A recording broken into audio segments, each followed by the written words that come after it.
పవన్ కళ్యాణ్కి హెచ్చరిక జారీ చేస్తున్నాం. నీ ఉడత ఊపుళ్ళకి నీ చెంచాగాలని పంపించినంత మాత్రాన పేరుని నాని గాని వైఎస్ఆర్ కాంగ్రెస్ పార్టీ గాని నీ ఉడత ఊపుళ్ళకి ఊగేది లేదు, దడిసేది లేదు.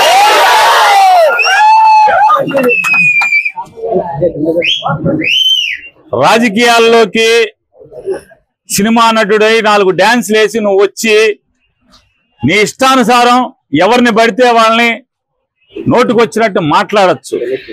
నోరుకి అదుపు లేకుండా ఏది పడితే అది మాట్లాడచ్చు. ఒక సిద్ధాంతం ఉండదు. నిన్నేమో కులం లేదంటావు, నిన్న మతం లేదంటావు, ఇవాళేమో మతాల్ని రెచ్చగొడతావు.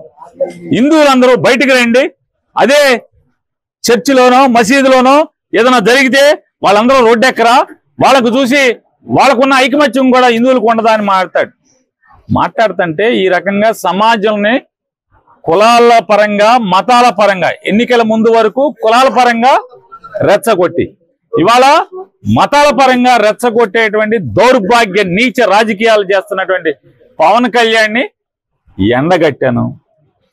అయ్యా, గతంలో నువ్వేనా బ్యాప్టిజం తీసుకున్నావు? గతంలో నువ్వేనా బ్యాప్టిజం తీసుకున్నా అని చెప్పావు, నువ్వే కదా ఆయన, నువ్వేనా? మరి నువ్వే అయితే ఇవాళ యాశాలేంటి, డ్రామాలేంటి?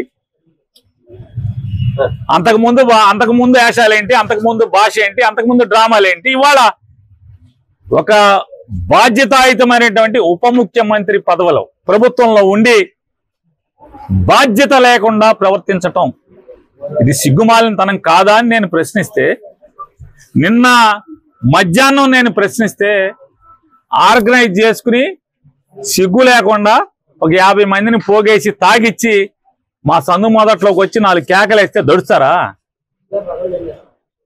దడుస్తారా అంట? ఆగుతారా?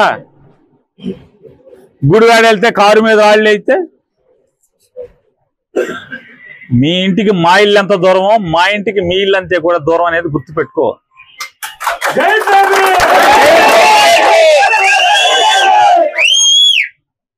రెచ్చగొట్టి ఆర్గనైజ్ చేసి తాగిచ్చి తాగుబోతుల్ని కిరాయి రౌడీల్ని మా సందు మొదట్లో కూర్చోబెట్టి 4 అరుపులు అరిస్తే నువ్వు వాళ్ళు డౌన్ నాని అంటే ఈ మా వాళ్ళందరూ కూడా 400-500 మంది, నీ దగ్గర 50 మంది ఉంటే వాళ్ళు 400-500 మంది చేరారు, డౌన్ పవన్ కళ్యాణ్ అన్నారు.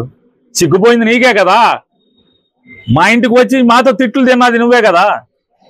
నువ్వు డౌన్ ఒకసారి అంటే మా వాళ్ళు 100 సార్లు అంటారు డౌన్ అని.